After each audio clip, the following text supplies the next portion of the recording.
By her more delirious phase, the artificially controlled ecosystem started devising various development programs of enhancing wolf kind.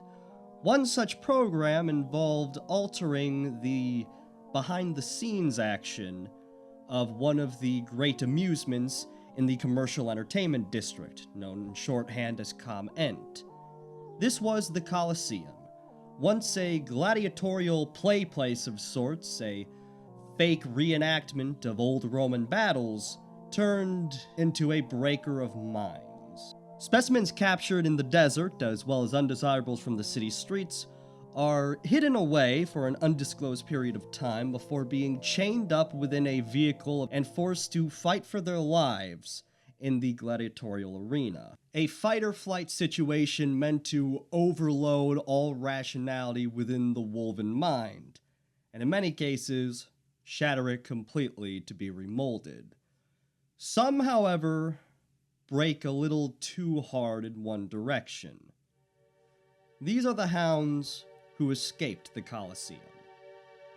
One such being Valentina.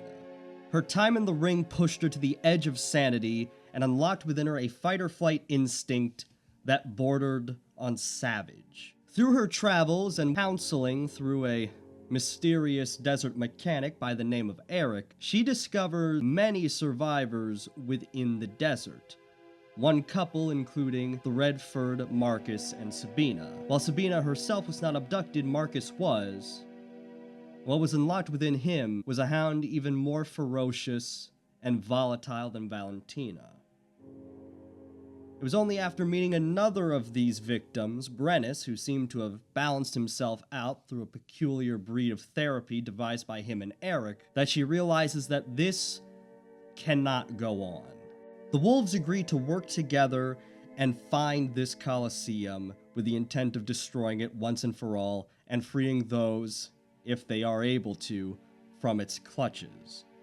As the hunt drags on, more is discovered, more about both the wolves themselves, as well as the intentions of the bred in circuses.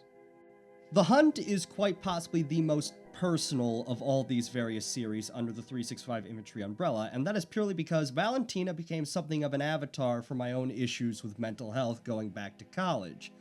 Now, for those who don't know, I initially started college in fall of 2019. I graduated fall of 2022.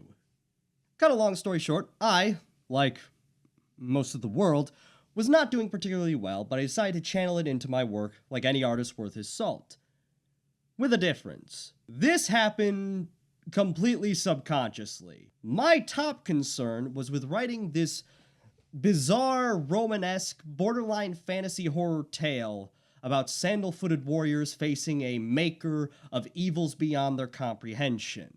The result was a character-driven adventure series steeped in terror, tragedy, and trying to resolve this inner tension to maintain something resembling peace and a level head so they could carry out the quest. Valentina is a character dealing with a lot, to put it politely.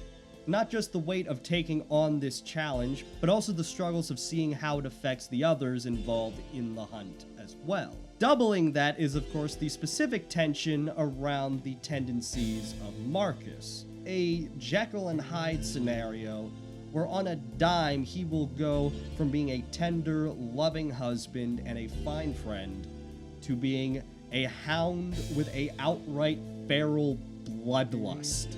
Even the level-headed Brennus at times shows his breaking point in one of the wildest scenes I've ever written at the tail end of Insidious Prey.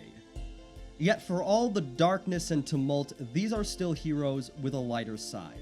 They are friends who are coming together to make sure this happens to no one, not a single soul on their watch, and on their way through the desert, help those around them with their various problems through their heightened aggression and skills. This, again, is a series that doesn't really have a set structure, but rather each year is a different phase in the overarching story. The first year is meant to introduce us to all the main players. The second year sees us struggling with all their various problems. By the third year, they manage to rein some of these problems in, but also soon discover a host of others now that their heads are on straight. The original intention was to actually structure it like something of a classic 70s, 80s action-adventure program, like a Knight Rider and Incredible Hulk, where a stranger comes to town, solves the guest character's problems, and then rolls off to continue with their main mission. However, while some of that did seep into stories like Facing the Pack, this series just kinda walked off in its own direction without me even looking. That is what makes it so fun. We're not interested in explicit pastiche or saluting unique genre hallmarks. This is a series where the character's plight comes first, and every new step is a step in the right direction, but also a step into further mystery and further conflict. If you dig Italian peplum films, but don't mind having a weird woven twist on top, The Hunt is for you, as is the rest of 365 Infantry. As always, may God bless you and this force.